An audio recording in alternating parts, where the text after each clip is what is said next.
Bismillahirrahmanirrahim. Assalamu alaikum. I hope all of you are fine. I am your teacher Amna Mat and I welcome to all of you in my class.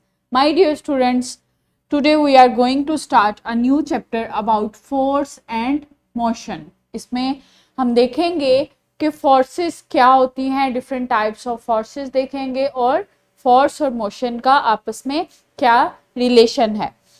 आज जो हम lecture पढ़ने वाले हैं that is lecture 1 about force and its SI unit.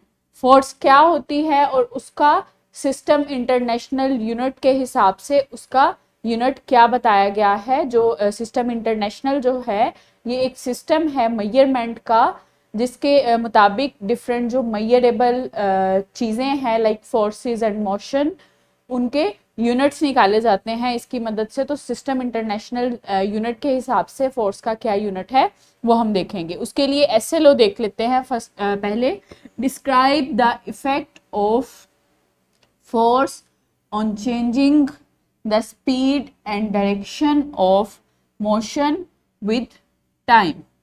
Define and state the SI unit of force. So सबसे पहले हमने देखना है कि फोर्स क्या है और उसके बाद हमने देखना है इसमें कि फोर्स का सिस्टम इंटरनेशनल यूनिट क्या है. उसके लिए एक एक्टिविटी करते हैं. ये कुछ सिनेरियोज हैं. First is a boy is holding a ball. एक बॉय आपको नजर आ रहा है, उसने एक बॉल होल्ड किया हुआ है. So a boy first scenario है हमारे पास. A boy is holding a ball. Second जो है a boy is throwing a ball. अब एक दूसरा लड़का है जो कि बॉल थ्रो कर रहा है, बॉल फेंक रहा है. Next is a boy is stopping a ball from movement. अब जो एक तीसरा लड़का है वो बॉल को मूवमेंट से रोक रहा है. एक लड़के ने बॉल थ्रो की है और दूसरा जो है उसको रोक रहा है फ्रॉम मूवमेंट. सो आप मुझे बता सकते हैं कि ये जो तीनों सिनेरियोज हैं, एक ने बॉल होल्ड किया हुआ है, दूसरा बॉल थ्रो कर रहा है. जब आप कोई चीज़ थ्रो करते हैं और जब आप कोई चीज़ होल्ड करते हैं तो उसके लिए आपको किस चीज़ की रिक्वायरमेंट होती है जिसकी मदद से आप ये सब कुछ करते हैं. यस, ऑफ कोर्स एनर्जी की ज़रूरत होती है. और वो एनर्जी किस फॉर्म में होती है? फोर्स की फॉर्म में. फोर्स जो होती है वो हमें हेल्प आउट करती है डिफरेंट एक्शंस करने के लिए. लाइक ये जो बॉय है जो बॉल थ्रो कर रहा है उसको हेल्प आउट किया है फोर्स ने. वो एक फोर्स लगा रहा है, एक एनर्जी की फॉर्म में एक फोर्स लगा रहा है. जब वो बॉल को थ्रो कर रहा है तो उसकी बॉल जो है वो मूवमेंट में आ रही है. जो तीसरा लड़का है जब वो बॉल रोक रहा है मूवमेंट से तो उसने उस पर फोर्स लगाई है और उस फोर्स की मदद से बॉल जो है उसकी मूवमेंट स्टॉप हो गई है. So what causes the motion of an object. वो क्या चीज है जो किसी ऑब्जेक्ट में मोशन कॉज करती है, मूवमेंट कॉज करती है. Yes, that is force. And what stops an object under motion. वो ऑब्जेक्ट जो मोशन में होता है, जो मूवमेंट में होता है, जब हम उसको स्टॉप करते हैं तो हमें क्या चीज चाहिए होती है? Force. Force in the form of energy. हमें वो एनर्जी चाहिए होती है जो जिसकी मदद से हम उसको स्टॉप करते हैं. तो वो एनर्जी किस फॉर्म में होती है? वो एनर्जी फोर्स की फॉर्म में होती है. हम उस पर फोर्स लगाते हैं तो वो चीज स्टॉप हो जाती है. सो फोर्स क्या है? Basically force is a push और pull acting on an object. So force क्या है? फोर्स या तो पुल है, मतलब कोई चीज, कोई सामान जब हम घसीटते हैं अपनी तरफ, उसको खींचते हैं तो वो क्या होती है? That is pull. तो हम उस पे पुल फोर्स लगा रहे होते हैं. जो एक्ट हम करते हैं अपनी तरफ खींचने का, दैट इज फोर्स. और जब हम पुश करते हैं किसी चीज को, किसी ऑब्जेक्ट को, तो हम उस पर फोर्स लगा रहे होते हैं जिसकी मदद से उसमें मूवमेंट आती है और वो आगे को घसीटा जाता है. सो एक आइजैक न्यूटन एक साइंटिस्ट था जिसने फोर्स और मोशन के रिलेशन को बताया था कि जब हम किसी चीज पे फोर्स लगाते हैं किसी ऑब्जेक्ट पे फोर्स लगाते हैं तो वो ऑब्जेक्ट जो है मोशन में आता है। इसी तरह ही जब हम वॉक करते हैं, जो बॉडी है हमारी मूवमेंट में आती है, तो वो मूवमेंट हमारी किस वजह से होती है? फोर्स की वजह से। हमारी बॉडी में मस्कुलर फोर्स लगती है जिसकी मदद से हम मूवमेंट में आते हैं। इसके अलावा हम जमीन पे फोर्स लगाते हैं और उसकी मदद से हम वॉकिंग करते हैं। So system international unit of force क्या है? According to system international unit, force is 1 Newton that is required to move 1 kg with mass object to 1 meter in a second square. So force क्या है? जब हम 1 Newton force लगाते हैं एक object को जिसका मास 1 kg है, 1 किलोग्राम है, उस ऑब्जेक्ट को मूव करवाने में from its initial to final position, और वो कितने मीटर हमने मूव करवाया? Its 1 metre.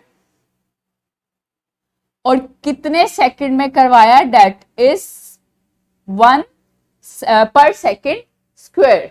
सो जो फोर्स हमें रिक्वायर हुई 1 किलोग्राम मास वाले ऑब्जेक्ट को 1 मीटर मूव करवाने में इन द सेकेंड स्क्वायर में, सो वो फोर्स क्या है? That is 1 Newton. सो इस तरह से ये सिस्टम इंटरनेशनल यूनिट जो है फोर्स का आया, that is kilogram metre per second square.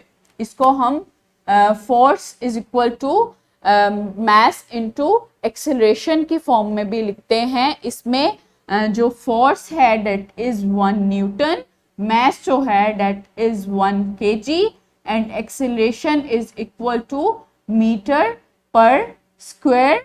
मतलब के जो डिस्टेंस एक ऑब्जेक्ट कवर करता है इन द सेकेंड स्क्वायर, वो क्या है? That is acceleration, that is the movement of object. तो जो फोर्स है वो डायरेक्टली प्रोपोर्शनल है with the movement of object. जितनी ज्यादा फोर्स लगाई जाएगी उतनी ही ज्यादा मूवमेंट होगी, उतनी ही स्पीड से कोई ऑब्जेक्ट मूव करेगा।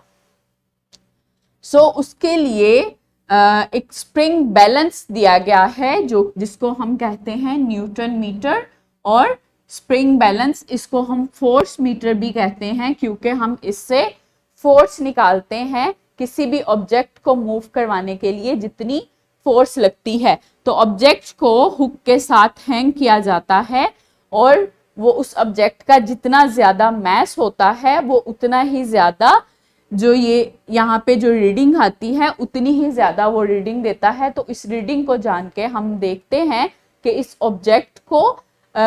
ऑब्जेक्ट को मूव करवाने के लिए कितनी फोर्स रिक्वायर होगी। तो इस तरह से फोर्स की मेजरमेंट होती है विद द स्प्रिंग बैलेंस। और फोर्स का जो सिस्टम इंटरनेशनल यूनिट दिया गया है वो क्या है? That is kilogram metre per second square.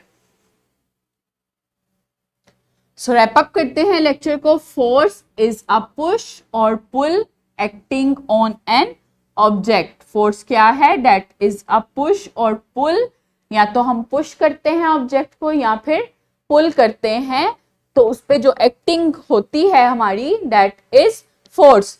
1 Newton is the force that moves an object with mass of 1 kg through a distance of 1 meter in 1 second square। तो unit क्या है? That is 1 Newton is equal to 1 kg that move object in 1 meter in 1 second square।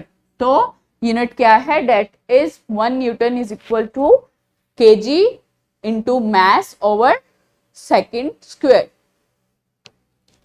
Homework है आज के लिए आपका, what is a force, give its units. आपने बताना है कि फोर्स क्या है, उसकी एग्जांपल्स देनी है आपने और उसका सिस्टम इंटरनेशनल यूनिट बताना है आपने कि उसका सिस्टम इंटरनेशनल यूनिट कैसे लिखा जाता है। What functions a force can perform, और एक आपने नेक्स्ट क्वेश्चन का आंसर देना है कि फोर्स वो कौन से फंक्शंस हैं जो परफॉर्म करने में हेल्प आउट करती है। So I hope now are you able to explain about force, what is force and its system international unit. Thank you so much. Allah Hafiz.